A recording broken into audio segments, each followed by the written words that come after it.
I've had to ask myself the exact same questions. How do you show up when you're not just frickin' crushing life, you know? Yeah. It's easy to eat your own cooking, when things are going great. Yeah. It's not always easy to eat your cooking when things aren't going so well. Right. Like when you say things like, life's not happening to you, it's happening for you. Well, that's super easy to say when you're crushing life. Yeah. But man, when you go through, a challenging time, it's not so easy to say that anymore, Yeah. Tough time. Those are lean years. I mean, I remember my mom, we were living in this it was a ski rental. It was a little house that was a rental. She laid out Monopoly money to show us how much everything costs. Like the light bill costs this much, food costs this much. And then she was out of Monopoly money. She kept laying out all of our bills. And she goes, guys, this is the only money I have each month. But it was not enough to go around, Yeah. I remember my mom bawling on my shoulder, many times. This makes me emotional. But my mom crying on my shoulder. She goes to me, why are you so, just bawling. She's like, why are you so strong? You're my rock. Welcome to Flying High with Cam, Yeah. a podcast where I combine two things I love. This is insane. Interviewing the most successful people I know You're the baddest guy in town. while flying helicopters. Engine failure. Fly with me. I want to hear your stories, learn from your experiences, and build a community. This is Flying High with Cam. What's up, guys? Welcome to Flying High with Cam. I'm excited today. I got Justin Prince with me. He's done over $2.5 billion in sales. That's almost unfathomable, man. He wrote a book, Be the One. He gave it to me today. I'm so excited to read it, man. I appreciate you coming up today. I'm excited to jump in. Man, I'm fired up about it. This is an unbelievable experience. You just gave a powerhouse training with mostly coconut guys. There were some green mango managers there. Just being 100% transparent, I didn't know who you were a week ago. Yeah, I inhaled your content this week and especially this morning. And I'm giddy right now being next to you, bro. Like what you've been able to do, who you stand for. You're I don't know much about you, but right now it's like you're who I want to be, man. You're solid with your religion. You're solid with your business. You're out there serving other people. I'm in the Deacon's Quorum as well. I think I heard you. I don't know how old that episode was that I listened to. That's right now. But it just seems like you got it going on, man, which is so cool. And you took time out of your day. I know you got a lot going on. We came up here and squeezed this in last minute, so thank you, man. Seriously. Are you kidding? This is unbelievable. By the way, this is the coolest freaking podcast in the history of podcasts. Are you joking? Unbelievable. It's just, so interesting. When you change your perspective, you change your life. Even getting up here, you change your perspective, you change your life. You look at things different angle, different viewpoint. You don't get stuck in the rut of how you always looked at it. You sometimes can see the forest through the trees, and so being up here is off the charts. Well, I want to start with that, man. I almost can't even talk about it, man. Anytime I start talking about it, I get teary-eyed. And we share something in common. Our parents were both divorced at a very young age. And, I want to, you're always talking about the one. And I feel like, who I am today, as hard as it was and is still to this day, having divorced parents, it's made me who I am today.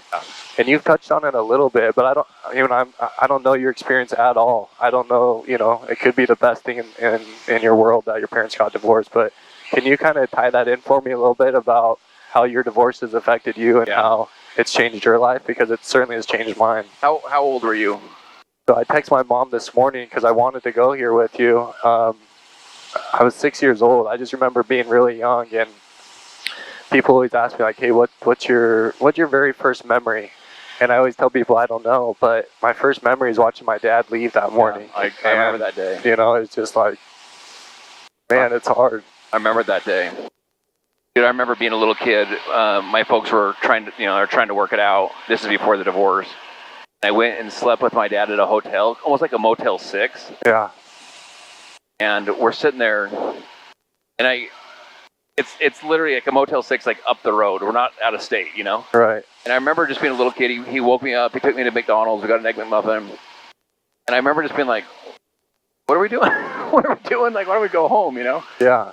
And to his credit, he was trying to pour into me and trying to, help me get through it. But I was just like, this feels so off. Something is really wrong, So I was 12. I was my mom's oldest, so my dad in a prior marriage had my older sister, older brother. Okay. They were 5 and 4 when I was born, and so I was my mom's oldest, and it was tough time. Those are lean years. I mean, I remember my mom. She we were living in this little. It was a ski rental. It was a little house that was a rental for the ski up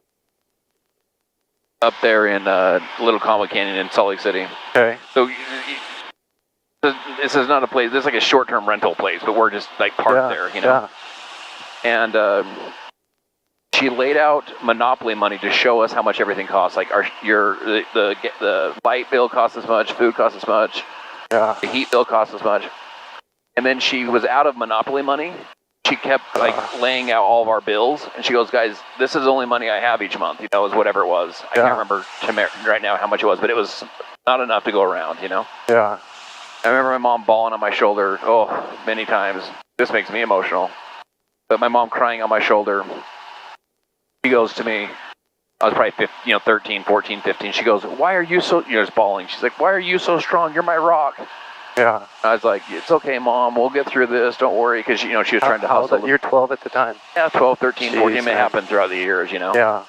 And even now, she probably would still say I'm kind of her rock now. Not her life is infinitely more stable now than it was then. Yeah. But I think she'd still, if she really needed some good, like whatever, she'd probably come to me and would probably figure it out. But, it's funny. I was 12 years old. I just started 7th grade, and I'm sitting in class. It's a math class. I'm not even listening to what the teacher's saying. I was almost like dazed out. Yep. And I'm looking out the window, and I thought to myself, if you've ever seen those cartoons where there's like a good angel and like a little bad devil angel, on your shoulders. Yeah. I had this conversation with myself. I thought to myself, I'm like, dude, you can do whatever you want now. You can flunk out of school. You can have sex with girls. You can do drugs. You can do alcohol. You can do whatever you want. And for the rest of your life, you can blame it on your parents. Yeah. Because you can be like, dude, I was 13 years, I was like heading into junior high school for crying out loud, Yeah. And then there's this other, that was like the little devil angel, And then the little good angel says to me, he goes, you can do that. That's true. You can do all those things. And those things kind of seem kind of appealing, kind of interesting. And it's like, but here's the thing. If you do that, you still have to live in that life. You're like going to create a life of all this chaos. Yeah. And so it's like, if you want to do that, and you can even blame your parents, but just know it's your life to live, dude. Yeah. And I just sat there in math, and I'm thinking all this other bad stuff sounds good. And then I thought to myself, no, I don't want to blame my parents forever. I'm just going to go live my own. I'm going to make my own decisions. Right. Look back now, and I'm like, man, pretty insightful conversation for 12, And I'm grateful I chose that kind of good angel as far as I didn't use that as an excuse to go screw my life up. I just said, you know what, I'm gonna go try and create a life that I want to live in, I love that. So for me, it was the exact opposite. I'm the youngest of 5 kids, and a couple of I watched my sisters start partying, start doing their things, and go off this track. And I saw my mom, miserable, trying to track them down at parties, dragging them out, doing things that they shouldn't be doing, all the things you're talking about. Yep. And I feel like it made me at a young age be very street smart of what I want to do and what I don't want to do. And I think that's been the key to my success is I'm the best copycat. If you show me how to do something, I'll go and do it. Yeah. For good or bad, right? Interesting. But put me in a classroom, I'm probably one of the worst students because my mind is going everywhere. Yeah. I think that from being exposed to that at a very young age, it had a lot to do with, molding me as a person. And I think that's why what you talk about, be the one, resonates so much with me. Yeah. But check this out. There's a formula that I teach, but it's really a formula I do my best to live by. So it's a super simple formula. It's E plus R equals O. Okay. So the event plus response equals outcome. Okay. And so I didn't invent this formula, but here's 3 of my takeaways from it. Number 1, the E doesn't equal the O. So the events of your life don't equal the outcome. Because oftentimes what happens is you can almost blame the divorce or the bankruptcy or the abuse or and by the way, real stuff. It's not taking away the pain. Yeah. But you can live that, and you can say, because this happened, this event happened, this is why I am who I am, or why I am the way I am. This outcome, right? Right. And I tell people, you're not a victim to the events of your life. You're the victor to your response to the events. You get to own the response. So Viktor Frankl wrote Man's Search for Meaning, and he was in one of the worst times in human history in Auschwitz. Family's taken to Auschwitz, and as he's there, he said no matter what they did to him, they couldn't take what he called the gap. The gap was his response. Wow. So he got to control what it meant to him, the emotional response. Yeah. And powerful. So the E doesn't equal the O. You're not a victim to your events. You're a victor to your response. The second thing that kind of take away for me is the R is not react, the R is respond. So great leaders don't react, great leaders respond. Wow. They show up with intention. They show up with proper energy. I remember my son, he's actually 20 today. This is his 20th birthday. Oh, nice. Isaac. He's in Blacksburg, Virginia, doing a 2-year mission. I love that. Anyway, he was probably, I don't even know, probably 13, 14. And we went to the gym early in the morning, or it's before school, so it's super early. Yeah. I don't even remember what it was. I think he didn't take out the garbage the night before. Something. He didn't do something. Right. And we were late to the gym. He kind of slept. He just, for whatever reason, he was off his game that morning. Yeah. And I was like, Isaac, what the heck? You're right. Like, dude, we're late. And where's your shoes? And God, where's your coat? God, what's the deal? We go outside and the garbages are there. I'm like, Isaac, what? He's like a constant conversation right now in my house. But here's the thing. I thought to myself, I'm like, we get in the car and I could tell, it's one of the worst feelings. Yeah. I could just tell. I just like, I reacted, and I could tell it affected him in a negative way. Yeah. I literally sat there. I was like, listen, bud, I'm really sorry. I love you. I'm sorry. You're such a great kid. Really proud of you. Tried to build him back up. I just felt like, what did I just do? What the heck was that? Yeah. So the R is respond. You get to show up with intention. What kind of energy? What kind of response? Press pause in your life. Like, you don't just fly off the handle and react, right? And then third kind of takeaway for me is your R creates an E for others. Creates a need. An E. An E. So the way that you choose to respond will create an event for other people. Wow. Okay. So like for Isaac, I created this negative event, right? Because of the way I chose to, in this case, to react.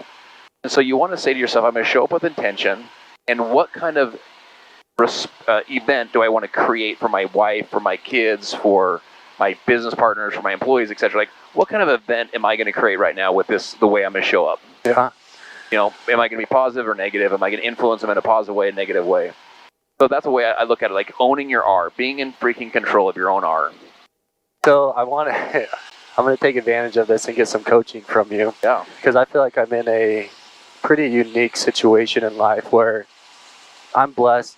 I mean, I pinch myself with how lucky I am, but also I'm still in the thick of it, of going through, challenges with my biggest company, Green Mango.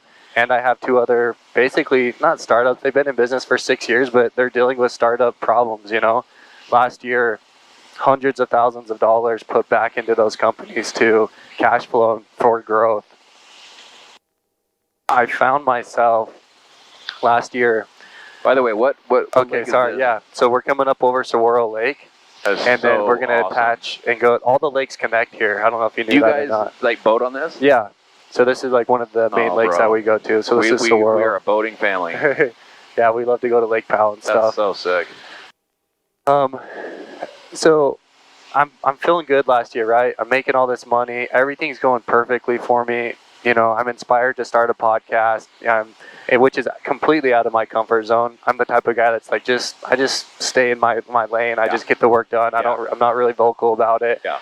But I'm inspired to build a brand, to do all these things. And so I start talking about, my daily routines and what made me successful. And it was a lot easier to puff my chest and talk about those things because everything was going so smoothly. Yeah, of course. I had the unique, humbling experience the past couple months to be in a really tough spot financially. And it's really hard for me to say that because, I care about my self-image and I want people to think everything's perfect, Yep. And And that you heard Evan today. It's like, dude, you've spent hundreds of thousands of dollars on your self-coaching. You've been through so much over the past 13 years, and you defaulted back to like basically a first-time business owner the past 2 months. And what I guess my question for you is like, it's easy to puff yourself up when you have money, right? Or when everything's going smoothly, but how do you show up when you're broke again? And you know, the number one thing that Evan told me, I said, Evan, it's hard for me to show up and be positive and, you know, compliment people when I'm not making money. Literally for the last 2 months and the first time in 10 years, I didn't take a draw from Green Mango, and I put money back into the businesses, and like things weren't working. And that's frustrating when your payroll is $1 million a month. And Evan's like, how do you think your people show up every single day? They're dealing with these stresses. They're dealing with it. And of course, that hit me so freaking hard, man. And I can't stop thinking about that. That is so powerful. Well, let me share this with you, bro. By the way, we're like 7 feet off the ground right now. This is so freaking sick. We'll get lower with this wakeboarder right here. This wakeboarder is like, what is happening? That is so sick. Like, this is so cool. Like, this is so cool. Ty's never been Ty, more you doing stressed out in okay, his bro? life. Oh, this is sick. Unbelievable. I'm looking for some bighorn sheep on the rocks over here. When we go over superstition, you will. It's rare to see them, but they are there. Are there bears out here? Because I swear I saw a black bear. What? No, Earlier. I'd be very I surprised. saw a coyote. Did you see that coyote? Did you? Oh, dude, I saw something big and black moving on the mountain. Yeah, man, you That saw was a bear, bro. That was a cow, bro. I saw a bunch of mountain goats. Did you? All right, thanks for pointing it out, guys. This is so cool, bro. So cool. Like, this is I'm glad you love it. cool. This is like dreamed stuff. This is so Stop freaking it, awesome. man. No, I'm serious. Unbelievable. Oh, man. I freaking love this, dude. This is so epic. Yeah, this is off the charts, bro. Absolutely off the charts. Man, what the freak were we talking about? This is so freaking awesome. So we were saying, Just like, how do you show up when things aren't great, yeah. you know? Because that's what everyone always says. Oh, it's easy when you get money. It's So like, yeah, dude, it really is. But I'm like on this teeter-totter here. It's like I have money, then I don't. Then I do, and then I don't. So how do I show up? We talk about that wake, right? And that's why, like, everything you're saying to me is just hitting home. Like, dude, this guy's my guy right now. This is unbelievable, dude. Holy cow. I've had to ask myself the exact same questions. How do you show up when you're not just frickin' crushing life, you know? Yeah. And I don't know. I mean, for me, it's been things like it's easy to eat your own cooking when things are going great. Yeah. It's not always easy to eat your cooking when things aren't going so well. Right. Like when you say things like life's not happening to you, it's happening for you. Well, that's super easy to say when you're crushing life. Yeah. But man, when you go through, a challenging time, it's not so easy to say that anymore, Yeah. But that's when that's when you actually figure out who you really are, what you're made out of. Like the Navy SEALs will have, they'll do exercises where they'll take the SEAL teams and they'll kidnap them, or they'll run them through these different interrogations, all that kind of stuff. Yeah. And they'll do that to see who's gonna break. Yeah. They basically want to know who's who. Yep. Well, bro, the refiner's fire is when you figure out who's who. There's actually there's a spiritual leader. There's a guy named Neil Maxwell that had a devastating bout with cancer. In fact, it ultimately killed him. Anyway, he goes and gives this speech at a semi-annual event for their church. Yeah. He stands up. He has no hair, has no eyebrows. His skin's pale and whatever. He looks terrible, but he's alive. They're supposed to die through the chemo treatments and everything. Jeez. He stands up and he says, when God puts you through the refiner's fire, he talks about this experience of how he learned so much through the fire and how he was grateful for the fire. The fire taught him so much. It was this teaching, this refinement. But then he says this, he goes, with all that said, like how grateful he is, he goes, no one signs up to go back through the refiner's fire again. Like, yeah, I'm good. Right. Once enough. The point I'm saying is, you actually get to say, how do I show up when things aren't going well? Like, what kind of energy? You get to be intentional with your energy, intentional with your focus, intentional with making tough decisions. You make them out of just, you freak out and do it out of ego or do it out of spite? Or are you like, no, I'm a good operator. I'm going to make good decisions. I'm going to make decisions that are the right decisions for the people. Right. And I also think so much of it is context. It's like, now it is like, life's so hard and life sucks until you see someone else whose life really sucks. Yeah. You know what I'm saying? Yeah. Like, all of a sudden you're like, I like my problems more than their problems, You just kind of keep that context of like, this is happening for me. What are the blessings in this? What am I learning right now? Take really, really, really good notes. People are going to relate more to the struggles that you have than your victories. But your stories, not how you got stuck in the struggle. Stories how you made it through the struggle. I love that. People remember your struggles, not your victories. For sure. Before we took off, you talked about this wake and that hit home very hard for me because I'm very cautious because I know I can come off. I'm already like a pretty vanilla type of guy. And so when I just say things, it's just like, hey, like it's just to the point, And so I'm very careful with my managers, what I say, how I say it. But I was showing up differently by not saying anything through my body language. Talk to me about the wake and what that means, because I think that's my mistake over the past 2 months is like they could just feel the pressure from me of how I was sitting, not because I would work everything through Evan, who is, my general manager, and then they report to him. I hardly even went to those people, but they could feel the pressure from me so deeply just by the way that I was sitting in the meetings. Let me start by saying this, bro. I freaking love that we're having this discussion. First of all, this is unbelievable. This is unbelievable. But I love that you're being this vulnerable and this real because, typically you get on podcasts, everyone's acting like greatest day of their life, In this case, it kind of is with the helicopter. But my point is everyone just talks about all the victories. Yeah. So good for you to like actually, because there's, dude. Well, I told you this one's gonna be selfish, man. I'm gonna if we were get to some poll out of you, man. the listeners would be like, "Yo, bro, I get it. Yeah. I'm going through my stuff right now too." So, all leaders have a wake. Like imagine a boat. Behind a boat, there's a wake, and if a boat's not careful, a boat can like knock other skiers or other boats. The wake can get so intense it knocks everyone else out. Right? Yeah. That's why they have no wake zones, for example. Just a side note, when you say Lake Powell, we always get behind the big tour boats and jump those waves, and you literally go down into those waves and come 100%. up. Those big waves and big waves. And so as a leader, we carry a wake. And the things that we say impact people. You want to be aware and hyper intentional with the wake. How big is the wake behind you? Yeah. And I was telling you, like even when we sit in meetings, may not even say anything. And by the way, you're not trying to stress anybody out at all, Right. In any way. Like you have no ill intention. You're not even mad. You're whatever. You're just listening, and all of a sudden you shift your weight. Put your hand on your shin.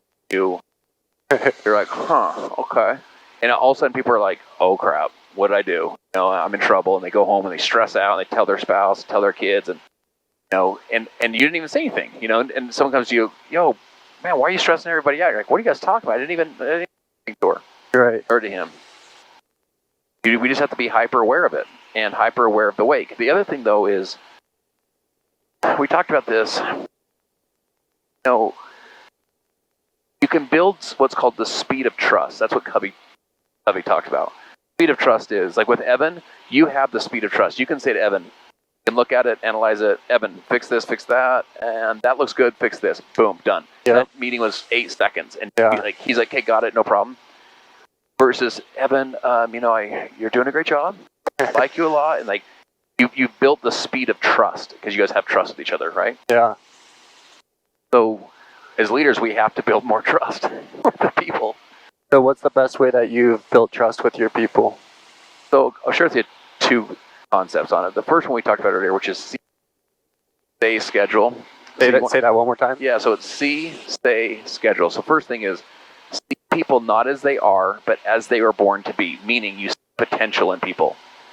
Most people don't even see people, meaning we just get busy in our life, busy doing our thing. We don't stop to actually see people. People want to be seen and heard and understood. Yeah.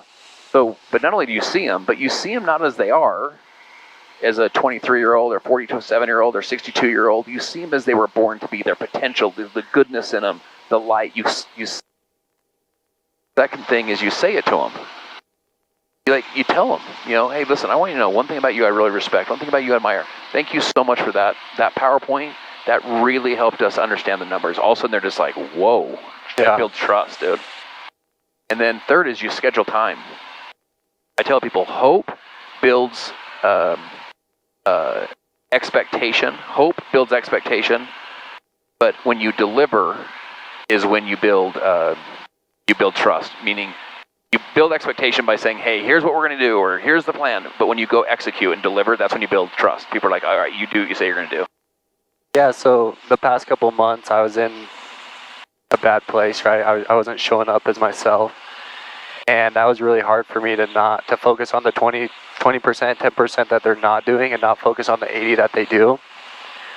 I mean, I feel like I know what you're going to say, but it's like, what would you coach me, in that situation where there are problems and those problems are making us, now? And that's the biggest thing that I've learned. When you're doing over $20 million in revenue, and I can't imagine the numbers that you've been doing, but the 10% matters, the 1% matters. So when a manager's operating at 90%, 85%, it's like, dude, this guy's a good guy.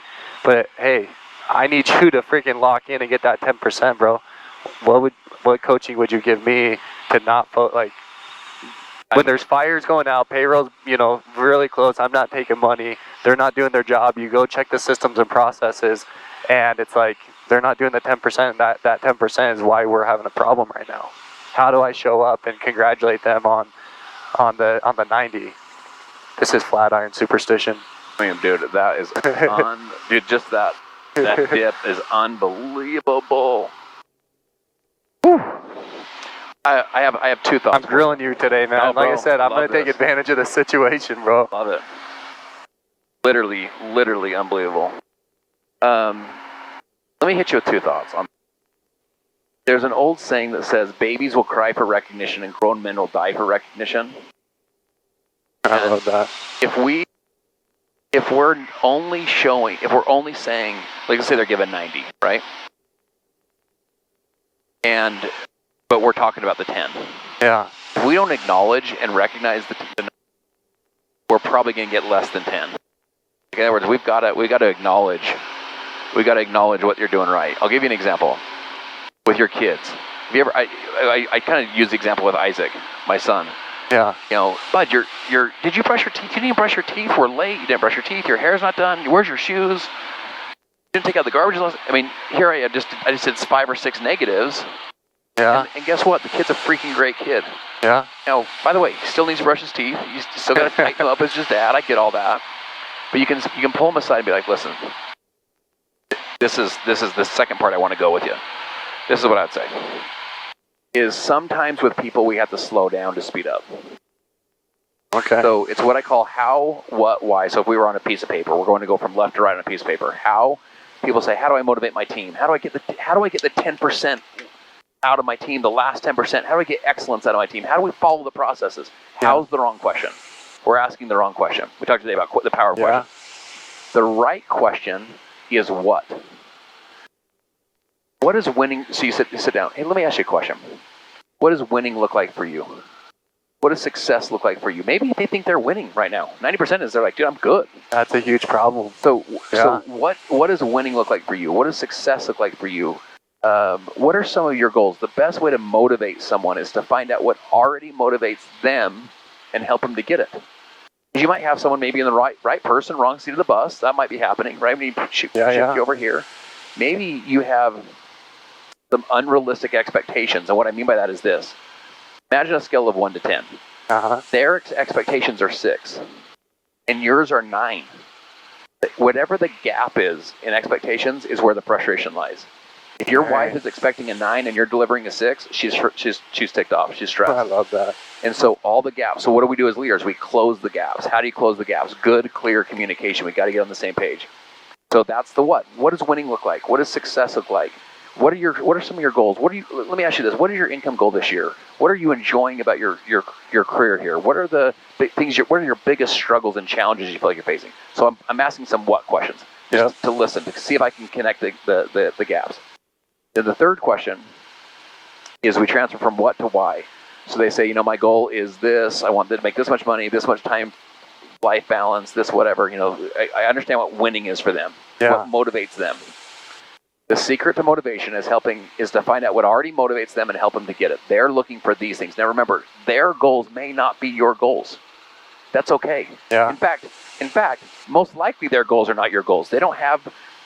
Not only do they not have the drive that you have, they don't want to have the drive you have. That's not what they're looking to. They wouldn't be there. Yeah. It's okay. We all got roles to play, right? Yeah. So I say, we define winning. What are you wanting to accomplish? And then why? Why is that important to you? And one of the things I'd encourage you to do is go 7 levels deep. 7 levels deep is this. They say, what I want to do is I want to provide for my family. Cool. Why is that important to you? Yeah. They say, I just want to be a really good provider, and it makes me proud of myself. Why is it important for you to be proud of yourself? And they say, well, because growing up, my dad never really provided for us, and it kind of made us kind of feel uncomfortable. Why is it important for you to be different than your dad? Yeah. All of a sudden, you'll go a couple levels deep from their head to their heart, and then you start pulling out the real motivation out of people. It's not money. It's not. Yeah. It's like the soul work. It's like the mission work. Like, and you get in there deep and you say, listen. I want to help you to be the dad and the provider that you never were for your kids, or that your dad never was for you. Yeah. I want to help you to be the man or the woman in your family that your family never was for you. I need you to meet me halfway. I can't. Would you be open to that? And they say, yeah, I'd be open to it. Let me ask you this. I see something special in you. I think, you have great talent. You're a good work ethic. You're good at numbers or whatever their skill is, right? Yeah. Honestly, I feel like you're performing at a 6 and you're actually a 10. How do you feel about that? They go, no, I'm giving it all. No, if you're being honest, do you have any more? That's like, yeah, I have more. I want to help you to be I actually need you at 9, right? Yeah. And then we work together. It's like we leave the two sides of the table. You come sit with them on their side of the table and say, what are you looking to accomplish? What are your goals, your dreams? Let me help you achieve those. Yeah. And all of a sudden you're pulling out the best out of that human versus saying, dude, I need more.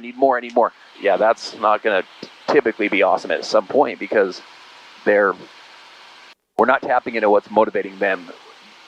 Your goals and dreams are not their goals and dreams. Now, if you can align them, that's great. Yeah. But we got to find what are their goals and dreams, and then how can we help them to get it, put them in the right seat of the bus, put them over here. Maybe we lower our expectations. You lower your from 9 to 6. Then you're not ticked off all the time. You're like, oh, dude, she's going to give me a 6. It's all good. I'm good. That's exactly what I expect. I'm going to pay her for 6. She wants 6. We're good. Yeah. The gaps, though, if you don't close those gaps, man, they cause a freaking lot of stress and a lot of aggravation in your life. Dang, that's kind of how I think about it. That's so good. Man, we're like out of time. I want to keep talking. I wish we had more time because I have like 10,000 more questions, man. But I hope we can stay in touch, man. I appreciate everything that you shared today. Let's do it. And appreciate you coming up, bro. Thank you. Dude, how sick is this? It's so unbelievable. Fun.